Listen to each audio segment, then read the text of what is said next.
Hey guys, welcome back. Part number 2 of my SU-25 build. This kit right here. Reminder, we're going to use the Ukrainian digi camo as a scheme we're going with. So this part, we're actually going to work on the ordnance. So let's go ahead and get started.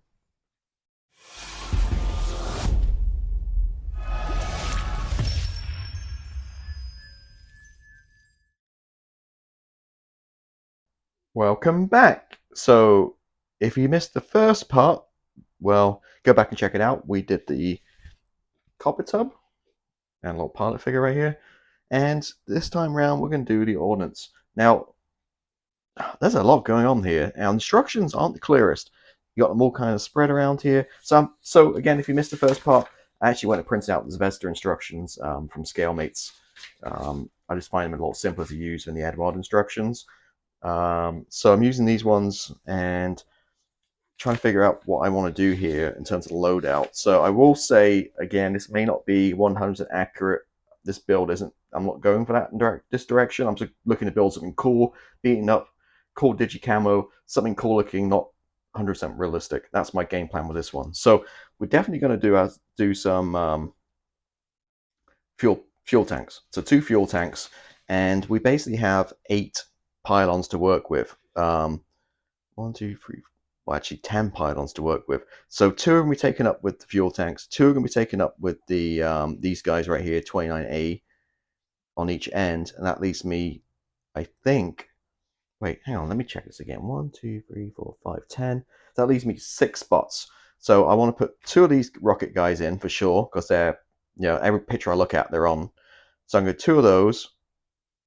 I'm going to do 2 of these guys. Not sure, 29B, and then I'm going to do 2 of the 27. And the reason I've come out with that again is, look how much plastic you have. This is all ordnance.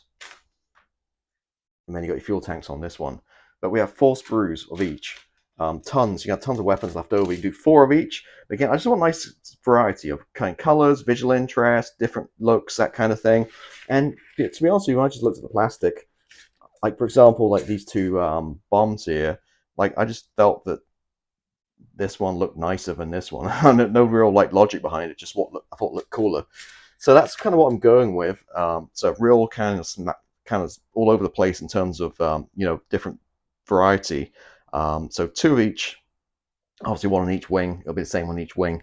And yeah, that's what we're going to go with. So I'm going to start cutting off the plastic, getting them put together, and then from there, I'm actually going to switch over to the Eduard instructions,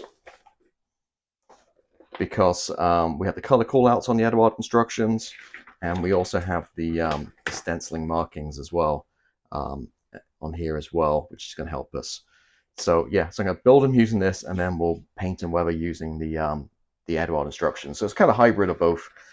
So yeah, that's it. That's my game plan. Again, may not be 100% realistic loadout, but I think it's going to look pretty cool for all those pylons with all this stuff. So yeah, let me get to work and we'll be right back.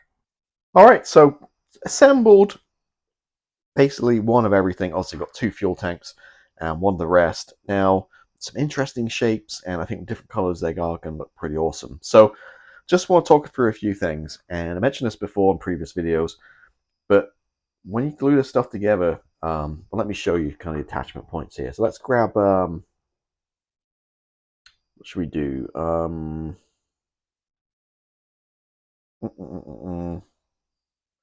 Let's do, all right, take this bomb, for example. So I'm going to clip it off the sprue. There's 3 points. Boo, boo, boo, boo, boo. All right, clip off the sprue, and as you can see, we've got some attachment points here. Now, the temptation is always to sand them down, clean it up, and then glue them together. But you'll probably find if you do that, you're going to have some filling issues potentially, because you're going to create a divot, or it's going to be a gap. So leave them on.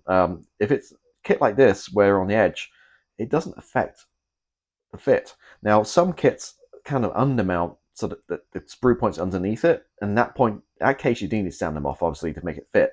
But when it's to the side, you don't need to. So again, I use white the white top glue rather than the extra thin for this kind of stuff. I think it's just way better. And just simply going to just run it around one side. And it also acts almost like a filler too. And just clip it together, make sure it's all lined up. And again, leaving the attachment points on till it dries. So I'm going to put that to the side. Now this is one we've done already. And as you can see, where are we? I've got one there. So now we can come back with our sanding stick and sand it smooth. We have one back here.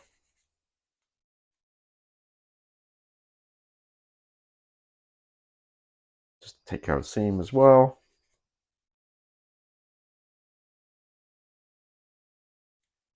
And there we go. So same thing with fuel tanks. So fuel tanks are done. Again, you see a little gnarly bit right there. Take my sanding stick.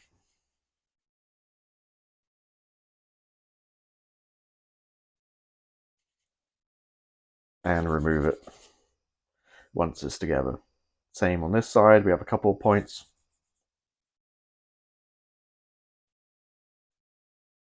One there. Like so. So again, do it when they're together.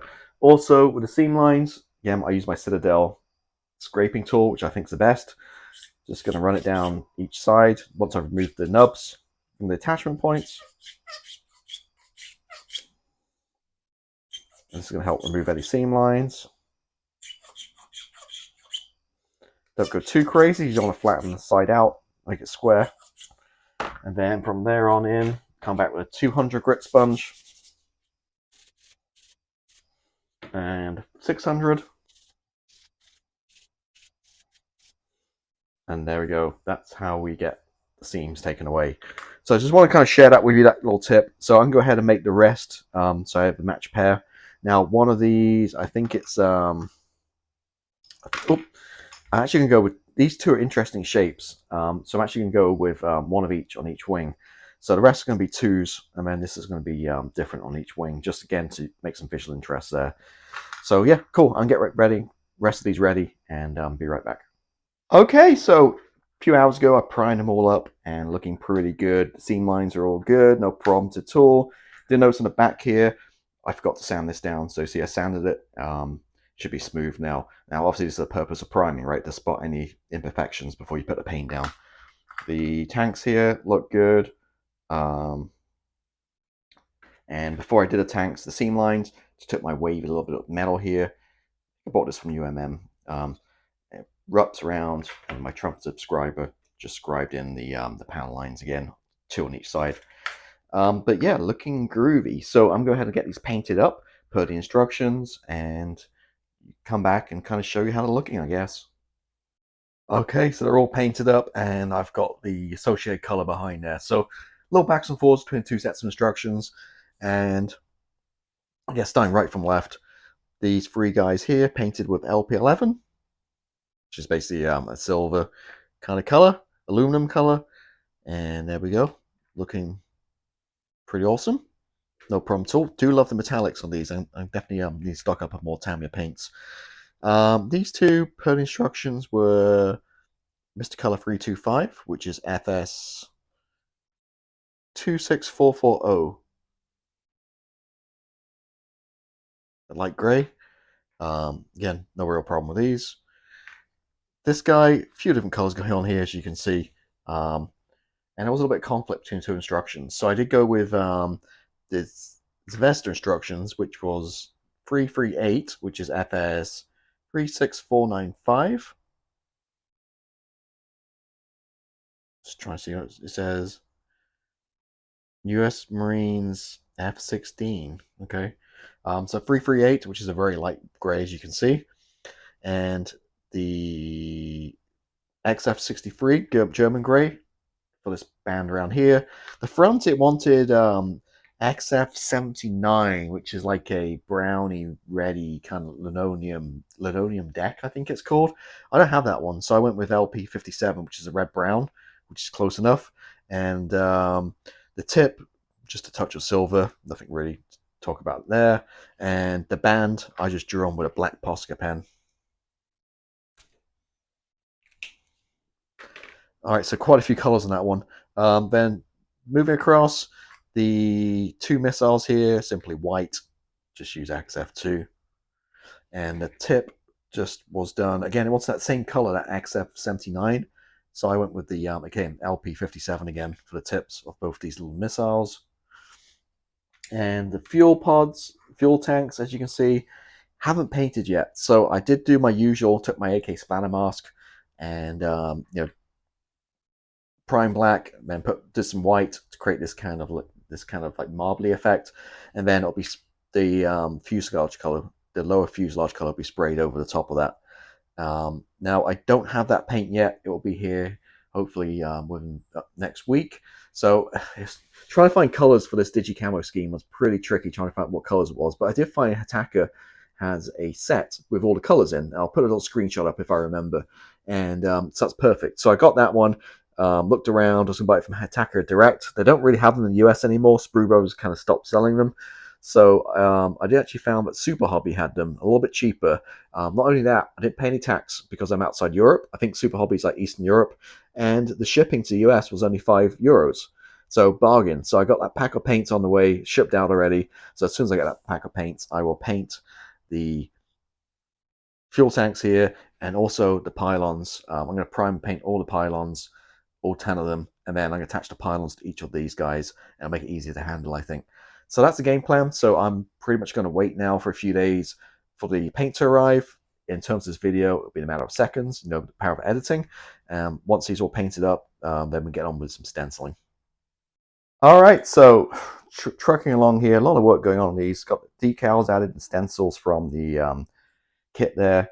Added on you have Russian or Czech versions. I always added the Russian ones for this one. Decals are all on and weathered up. This is weathered up too, so obviously I got my paints, and I did use the 334, which is a lower fuselage color we're using, signal gray. So lower fuselage color is 334. The upper of the actual main airframe is light gold gray, which is 48 for the main color scheme. And just a reminder, knocking stuff over. This is a set I got. Every paint you need is in here, and it's pretty cool. I do lacquer version, which is orange, or I do red, which is the acrylic, but highly recommend lacquer. So these guys are all done, weathered up. Weathered exactly the same way as I could do the main aircraft itself. So just tune in for part number 5 in a few weeks, and how I go through the main fuselage is exactly the same way I did on the fuel tanks. And bring this in, we have all the other guys too, all painted up and decaled. Actually a lot of decals on these in total. So I got the bombs all done. So for some strange reason, my microphone stopped here. I'm going back for editing, so I'm just doing a quick little cheeky voiceover just to see the end of this video through the next minute or so. So basically painted all these up, as you see, added all the decals, which are tons, and straightforward with the missiles there. Now these metallic like rocket launchers here, LP11 Tamiya silver, worked out beautifully on top of some black primer, but I noticed some reference pictures, they were kind of like heat stained or like you know, that burnt kind of cut on the front and the back of each one. So I got that effect by using Alclad jet exhaust. Just lightly misted on the front and the back there, and you can see it looks really good. I'm really happy how these guys turned out on top of the silver.